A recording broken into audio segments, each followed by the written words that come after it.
Ilan mga sir, ito meron tayong click na 125 EU overhaul dahil may problema yung kanyang makina. Start natin para marinig nyo. Kung sakaling ganito yung naging problema ng motor ninyo, at least meron na kayong idea mga sir, para hindi kayo maloko, kasi ito naloko to mga sir. Yan, rinig nyo yung tunog ng makina. I-pulit mo ako.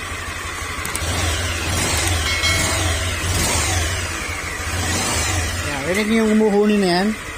Alam ko marami na akong video yung ganyan eh. Meron pa nga akong ginawang ganyan galing din sa PCX. Same ng issue.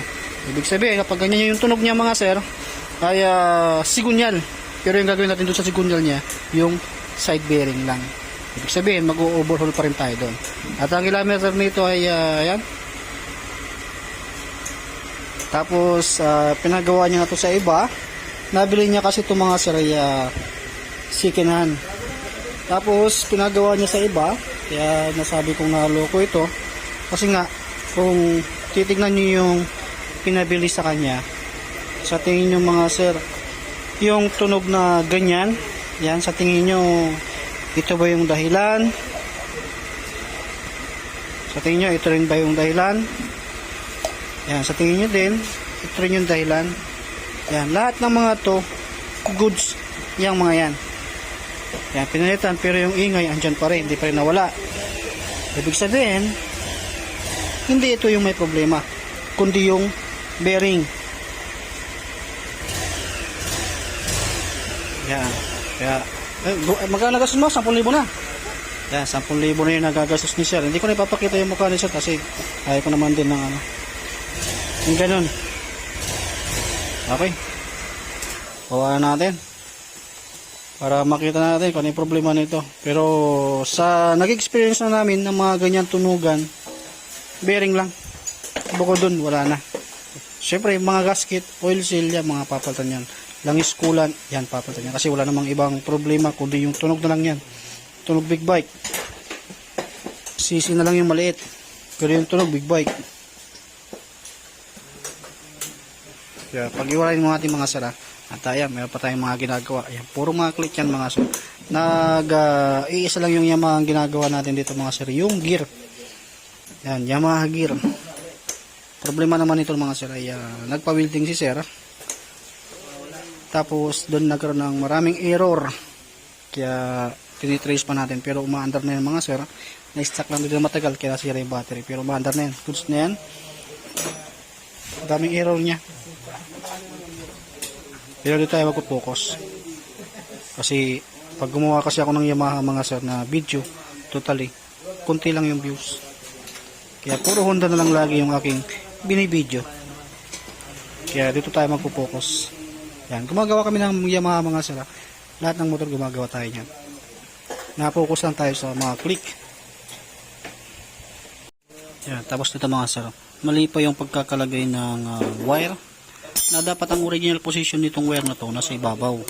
Wala po yan sa ilalim. Kasi pag sa ilalim mga sir, may posibilidad na yung wire na yan dumikit sa tambocho.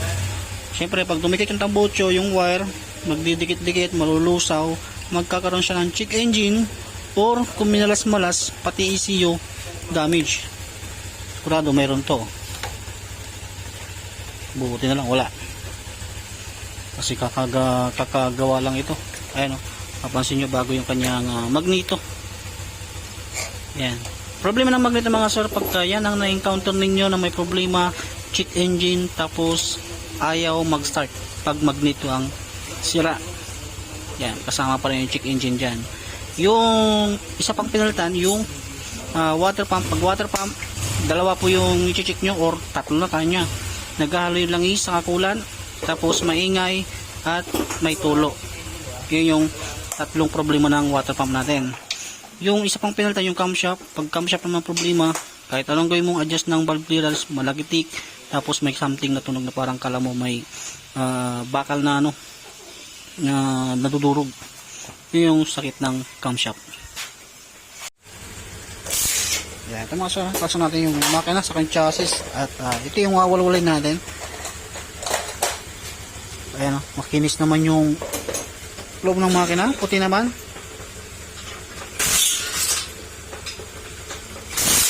labas mo natin yung challenge niya para kahit paano ay maluwag tayo sa gawaan. Ayan, ito yung mawalwalin natin. Ayan, bago yung water pump niya mga sir. Ayan yung pinalitan. Ayan, bago yung water pump niya mga sir. Ito, silipin natin. Ayan, bago.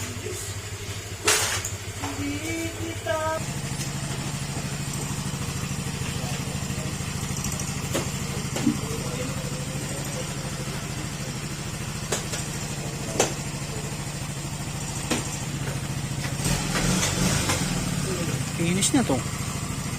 Kinis pa. Walang overheat. Ito mga sir, walang overheat to.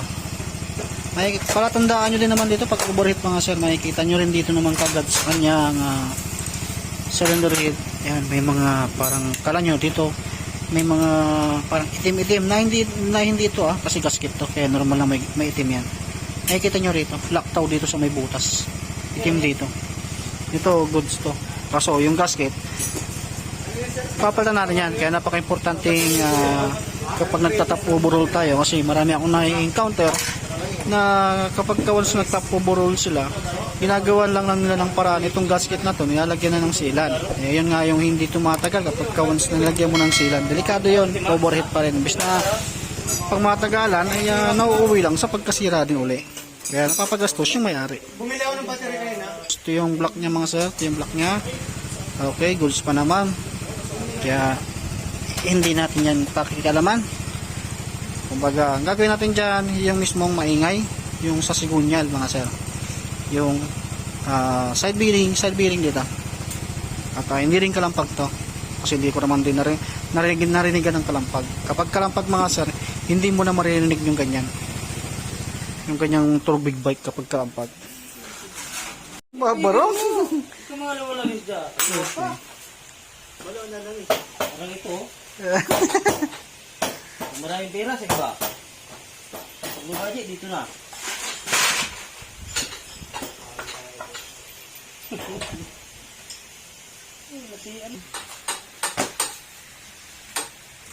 Kalawang. Kaya siguro na siya. In-stock siguro to. In-stock yung motor. Kaya kinalawang. Oh. Kalawang yan. Oh. Kalawang. Kaya umingay yung ano.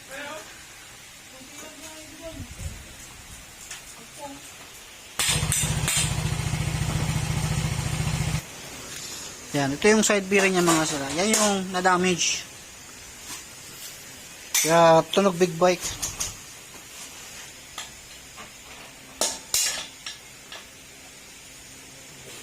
Yan, nawalwal na natin itong mga sara. Ngayon, lagawin natin ay lilinisan natin para may salpak natin yung bagong bearing at mailubog natin yung sigunyal doon sa crankcase. Mga sir, bali naugasan na natin yung ating crankcase at isasalpak na natin yung bagong bearing natin. Ito yung bagong bearing natin mga sir. Same lang ito sa 125, 150, 6207 yung size ng bearing. Kapag bibili ka ng ganitong bearing mga sir, dapat sa Honda or di kaya kung sa bearing center naman, mas maganda kung may sample kayo. Dahil na-try ko na rin palit ng ibang mga bearing, ang nangyari, hindi naglapat yung crankcase, kumbaga malapat. May mga ganun mga sir. Kaya dapat magdala kayong sample kung sa bearing center kayo bibili para masukatan nila. Tama naman yung code, kaso nga yung lapad, doon nagkakatalo. Ito yung sigunyal natin, lulubog natin kasi yun naman din naman talaga totally ang gagawin natin. At syempre gagamitan natin ang butane, lagyan mo natin langis. Pero ilubog mo natin yung bearing natin sa sigunyal.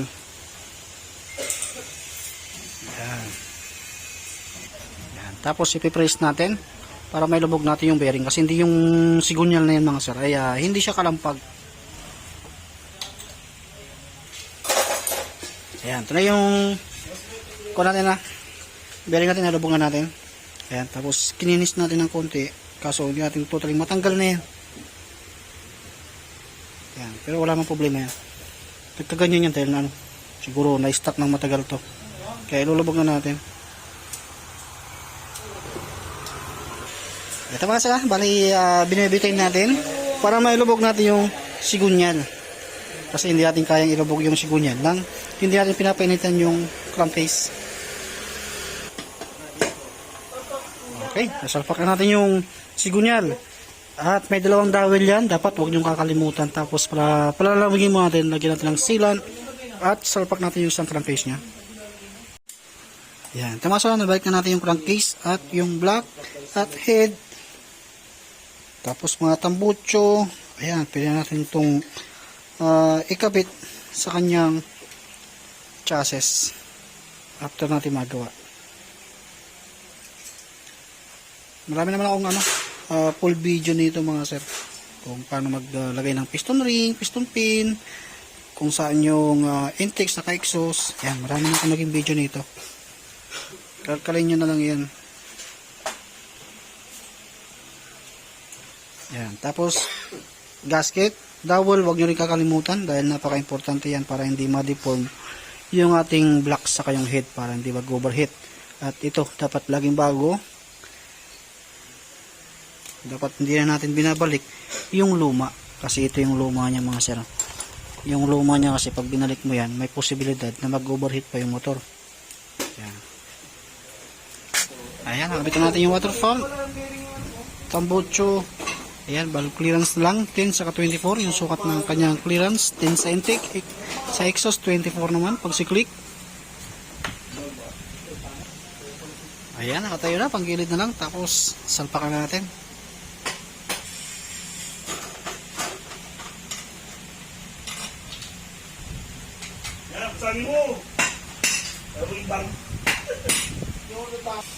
Okay, nabuo na natin. At sasalpakan natin yung kanyang chassis. Okay, let's bolt end na. Ayan, bali, kabit muna natin lahat-lahat. Tapos mamaya panday natin. Kung mawawala na yung tunog big bike niya. Ayan, balikan natin yung magneto. Yung bago na nilagay natin. Kasi yun naman gusto ng may-ari. Boss Mike. Ayan mga sir, maandar na siya. Hindi na siya tunog big bike. Ayan. Wala na yung wang wang wang wang wang wang. Ayan mga sir, wala na yung tunog big bike niya. Nalagay na natin coolant, tapos upuan. Siyempre dadiagnose pa natin yan para maging quality yung minor. Tapos ma-check natin yung kung sakto ba yung continuity ng ating mga sensor.